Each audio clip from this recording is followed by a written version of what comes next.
Hello students, প্রকৃতি education খুঁটিনাটিতে তোমাদের সকলকে স্বাগতম।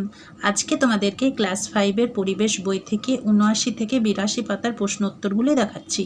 ঠিক আছে, তো চলো শুরু করা যাক। প্রথম প্রশ্ন দেখতে পাচ্ছ তোমরা, পশ্চিমবঙ্গের সবচেয়ে বড় শহর ও রাজধানীর নাম কি? উত্তর হবে পশ্চিমবঙ্গের সবচেয়ে বড় শহর ও রাজধানীর নাম হলো কলকাতা। 2 নম্বর প্রশ্ন, দার্জিলিং কিসের জন্য বিখ্যাত? উত্তর হবে দার্জিলিং চা ও প্রাকৃতিক সৌন্দর্যের জন্য বিখ্যাত। 3 নম্বর প্রশ্ন, গৌড়বঙ্গ বিশ্ববিদ্যালয় কোথায় অবস্থিত? উত্তর হবে গৌড়বঙ্গ বিশ্ববিদ্যালয় মালদহ জেলার ইংলিশ বাজারে। 4 নম্বর প্রশ্ন, মুর্শিদাবাদ জেলার সদর শহর কোনটি? উত্তর হবে মুর্শিদাবাদ জেলার সদর শহর হলো বহরমপুর।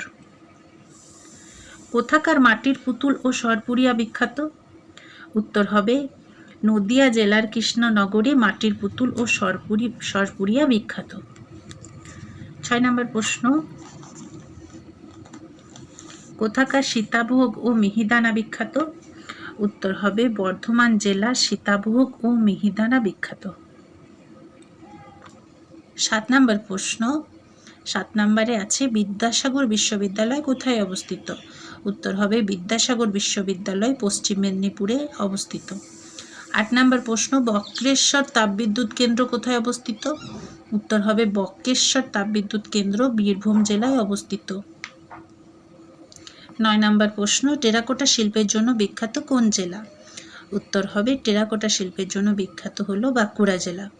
10 নম্বর প্রশ্ন হচ্ছে বার্ন স্ট্যান্ডার্ড কোম্পানি কোন জেলায় অবস্থিত?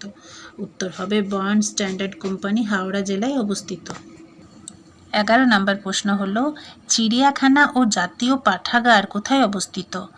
প্রশ্ন হচ্ছে চিড়িয়াখানা ও জাতীয় পাঠাগার কোথায় অবস্থিত? উত্তর হবে আলিপুরে।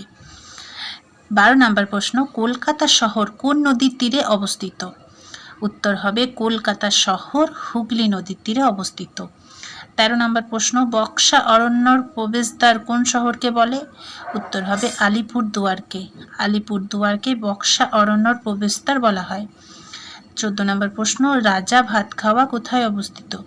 উত্তর হবে রাজা ভাতখাওয়া জলপাইগুড়ি জেলায় অবস্থিত। পরের প্রশ্ন হচ্ছে বিশ্বভারতী বিশ্ববিদ্যালয় কোথায় অবস্থিত? উত্তর হবে বিশ্বভারতী বিশ্ববিদ্যালয় বোলপুর শহরে অবস্থিত। 16 নম্বর প্রশ্ন, তারকেশ্বর শহর কিসের জন্য বিখ্যাত? উত্তর হবে তারকেশ্বর শহর তীর্থক্ষেত্র ও হিমঘরের জন্য বিখ্যাত। 17 নম্বর প্রশ্ন, সিল্কের কাপড়ের জন্য বিখ্যাত জেলার নাম কি? উত্তর হবে সিল্কের কাপড়ের জন্য বিখ্যাত জেলার নাম মুর্শিদাবাদ। 18 নম্বর প্রশ্ন, পোড়ামাটি ও বস্ত্রশিল্পের জন্য বিখ্যাত শহরের নাম কি? পোড়ামাটি ও বস্ত্রশিল্পের জন্য বিখ্যাত শহরের নাম হলো বিষ্ণুপুর। ঠিক আছে, তো আজকে এই পর্যন্তই থাক। ভিডিওটা কেমন লাগলো অবশ্যই কমেন্ট করে জানাবে এবং ভালো লেগে থাকলে চ্যানেলটাকে সাবস্ক্রাইব করবে। আর যারা যারা আমার চ্যানেলকে সাবস্ক্রাইব করেছো তাদেরকে অসংখ্য ধন্যবাদ।